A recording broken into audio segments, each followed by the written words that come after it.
I will talk about some cases when we use an EDOF IOL. In this case, the first case is about a young patient with a previous history of PRK, and now come to my clinic with a problem of this blurry vision. You see the refraction here. There's no laser, sorry. No. So, and here after I examine the patient, I see there's this high myopia because of nuclear cataract in both eyes. Here we can see there's an astigmatism, and the VA is 0.3 in both eyes. The OCT for anterior and posterior, and here is the IOL master for both eyes with 2 devices and the toric calculator online for both eyes. We decide to use an EDOF IOL, the toric EDOF IOL in both eyes. Here the surgery started with capsular access, finishing phaco.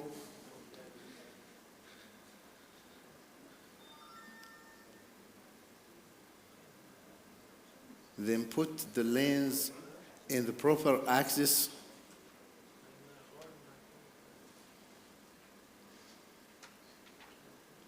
Here is our IOL.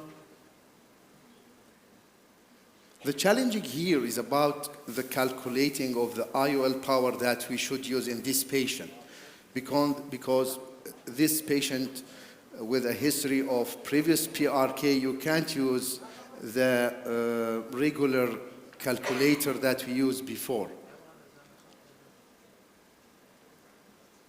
Here is the results after operation. Here is before, -6.5 to -0.25, and here is the other eye. It's almost 0, and the VA from 0.3 to 10 by 10. And here is my take-home message in this patient, in young patient with refractive surgery history. It's better to choose the most glasses independence IOL for this patient, and you should be patient about the aberrations and the halos after the operation. So in my opinion, the EDOF IOL is a perfect option for those patients. And measurement of the posterior corneal surface are mandatory as the corneal refractive index changes after the PRK or LASIK. And to choose the right IOL power, I prefer to use 2 devices or 2 calculators, and I mean the 3rd generation of the IOL calculator, to be sure that you have very good results after operation.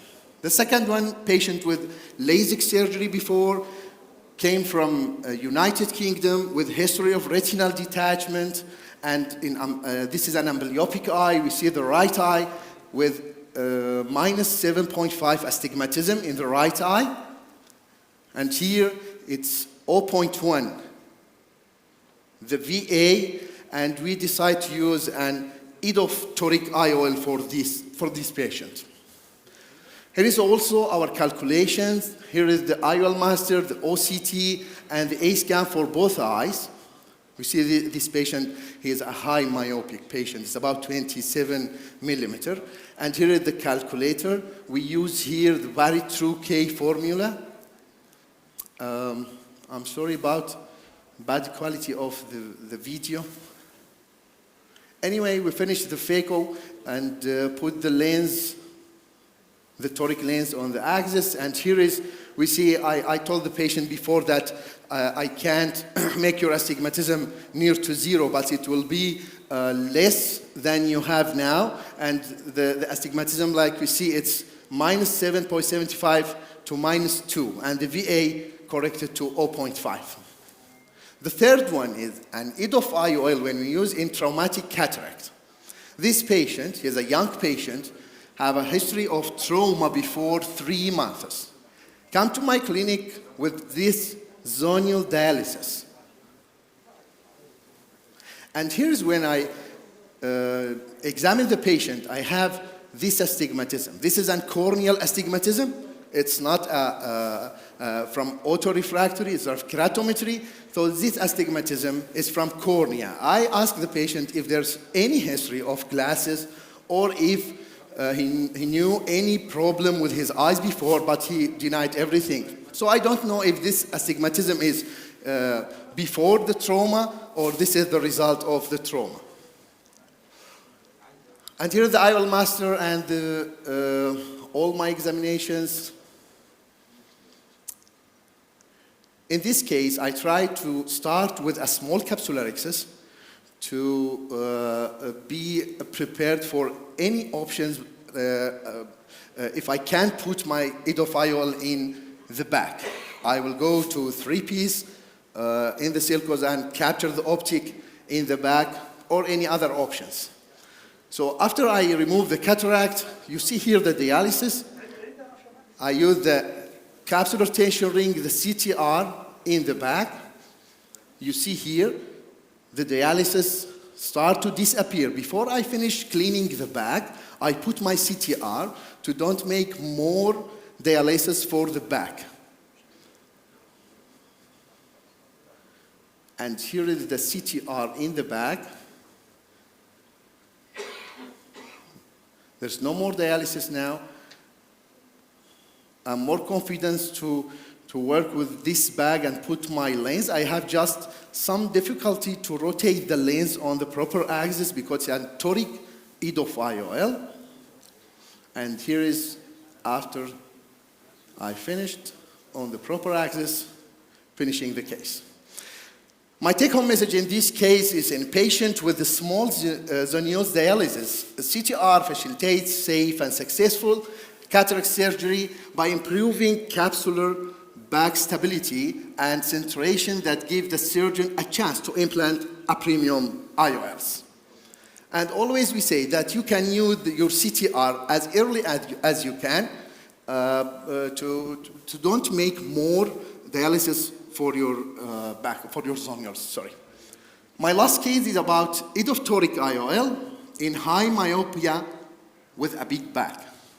In this patient, 61 years old patient suffer from blurry vision with cataract in both eyes. We talk about using an IOL for this patient. And here is the examination after surgery.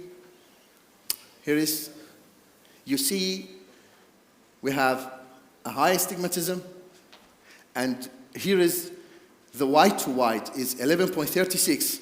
This company say to us, this IOL company, say to us that if the white to white is less than 12, you can use 10.6 lens. If it's more than 12, you will use 12.4 millimeter IOL.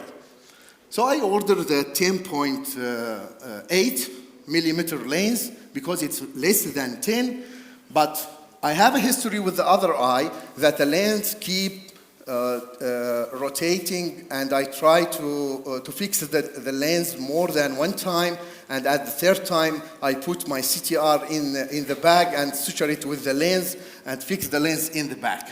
So in this eye, I start from the first surgery to put my CTR in the back to fix it the lens.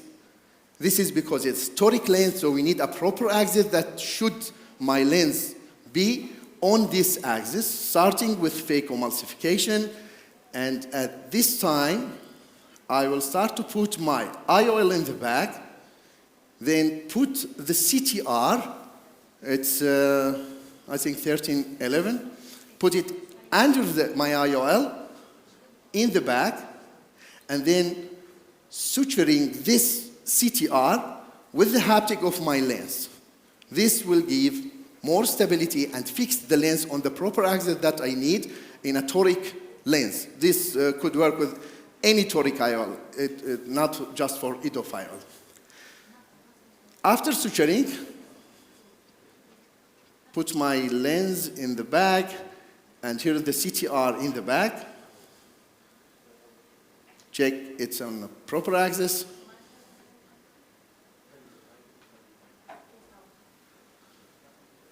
Here is the second day of surgery. It's the axis that I should put my lens on. And here is before surgery, it's minus 1.25, minus 4.25 astigmatism. And after surgery, it's with VA 0.8 and minus 0.25 minus half astigmatism. Thank you very much.